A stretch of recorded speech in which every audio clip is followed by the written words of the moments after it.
Hello, and welcome to Cospas-Sarsat, one of the most successful global collaborations ever conceived. It is credited with leading to the rescue of over 70,000 people worldwide so far and counting. Its origin spans over half a century, through some divisive times in world history. Behind me are the symbols of that success and the reason the system works. But that is only part of the story. It took vision, tenacity, and more than a little brain power to launch Cospas-Sarsat back then. Those same qualities continue to impact search and rescue operations today.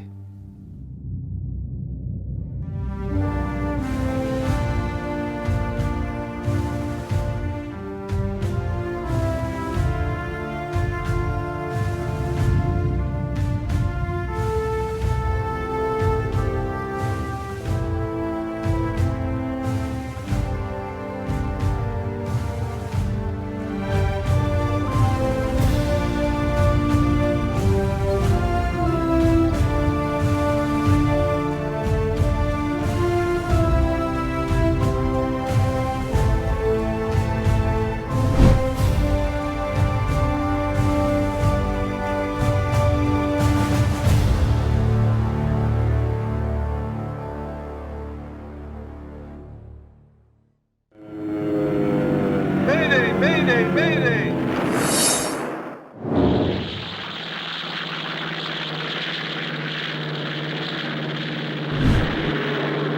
I see wreckage on the left. So how did the Cospas-Sarsat system come to be? To fully understand this, we need to step back to a time when the modern concept of search and rescue was in its infancy. Welcome to the 1950s. 3 major building blocks happened in that decade.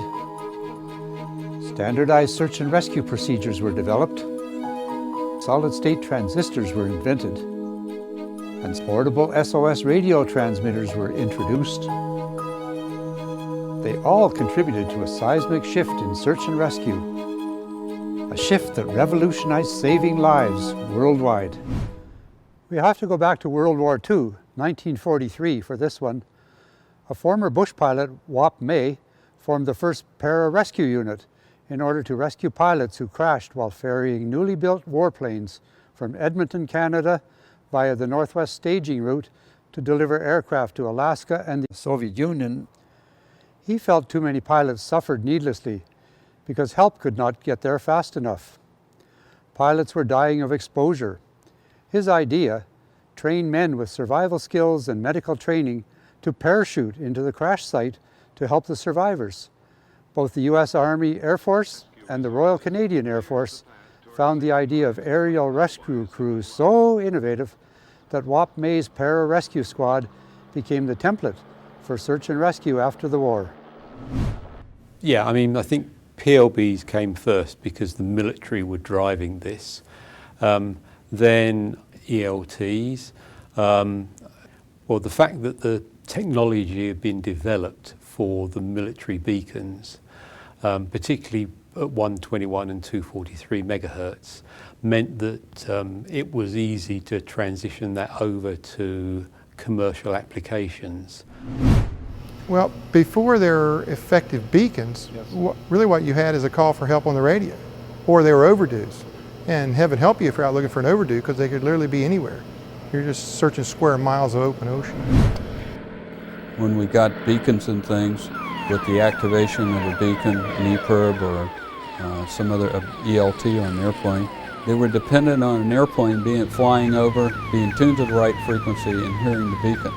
It was very difficult for the RCCs to figure out where the beacon was because they would have to plot where the overflying airplane said we started hearing it at one point, stopped hearing it at another point, and tried to use Nothing so far. multiple reports to figure out where the beacon was.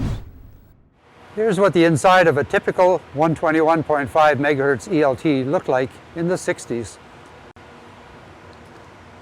As you can see, there are only a few basic electronic components to generate the radio transmission of an analog signal once it is activated.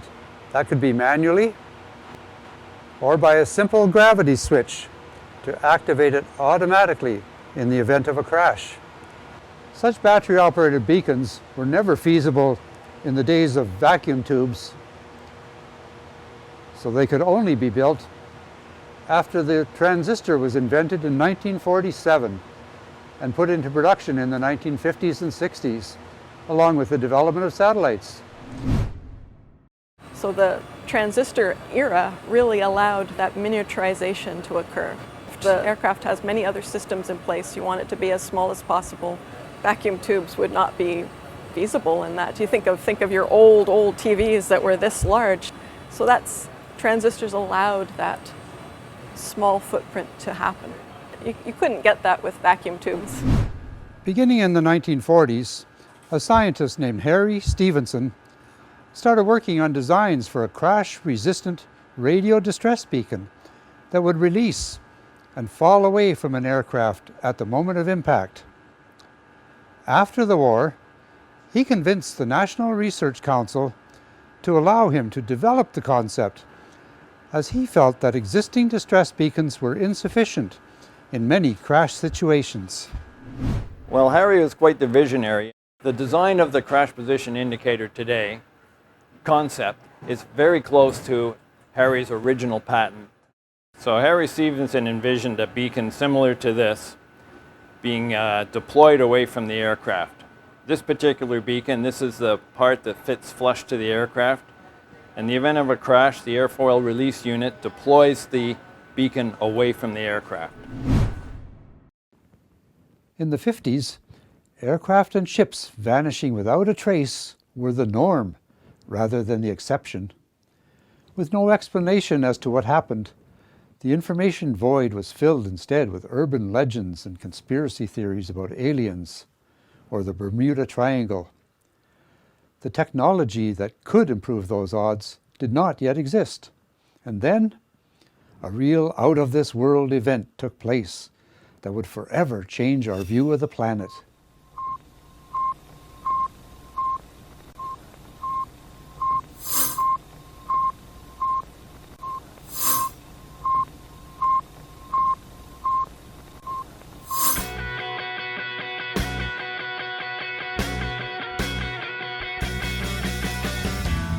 Welcome to the 1960s. For us engineering types of a certain age, besides awesome muscle car designs and great music, the 60s meant whole new careers everywhere, but especially in the field of astronautics, or what today is called aerospace.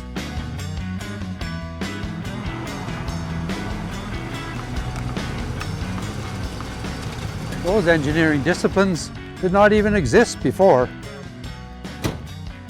Who ever thought we'd go to the moon?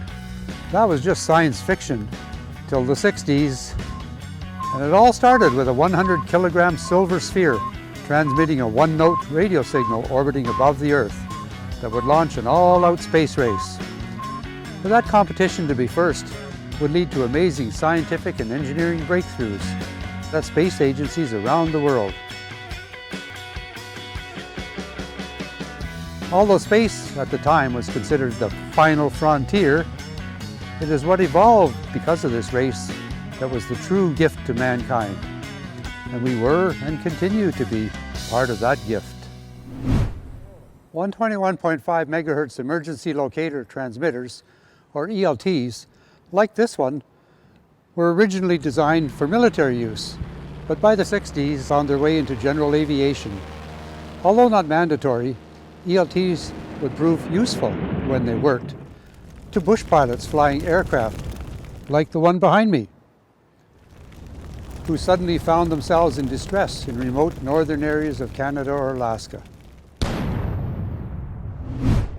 In the early days, before satellites, overflying aircraft are meant to continuously listen to the 121.5 megahertz frequency, which is the distress calling frequency.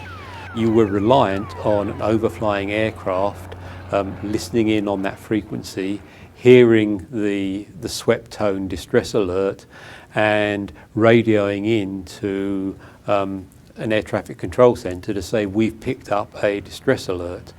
Now, that didn't help you really in terms of localising the area very well, And so that's when 121.5 DF equipment came into its own, and you either sent out maybe a plane with the DF equipment on it, or a ground search party to that area.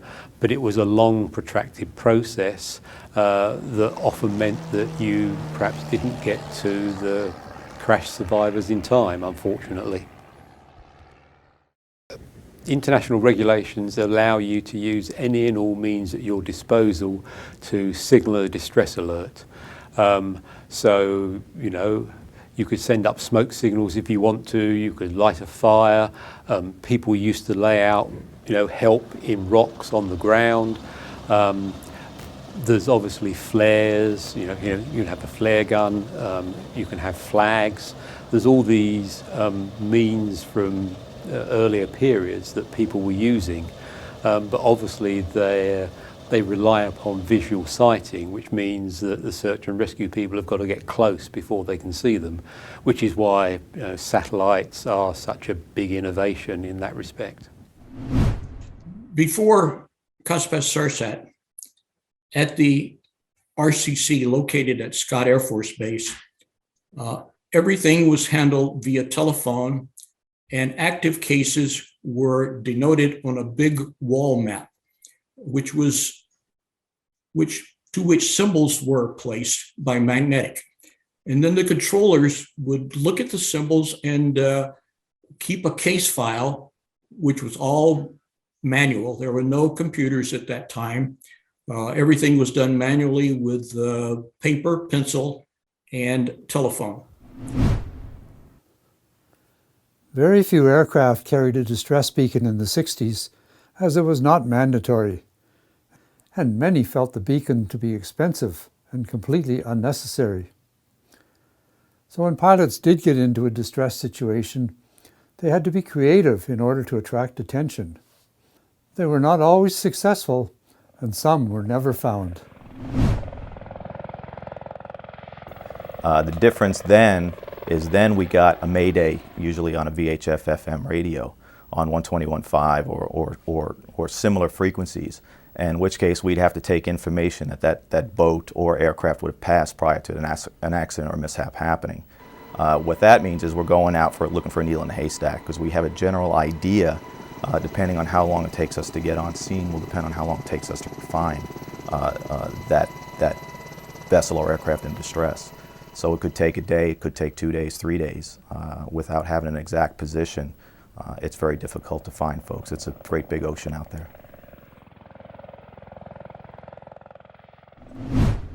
As the space race ran its course, a new vision emerged: international cooperation, forming partnerships to collaborate on the use of space-based technologies to benefit mankind, as space competitors take that first tentative step to become space mates.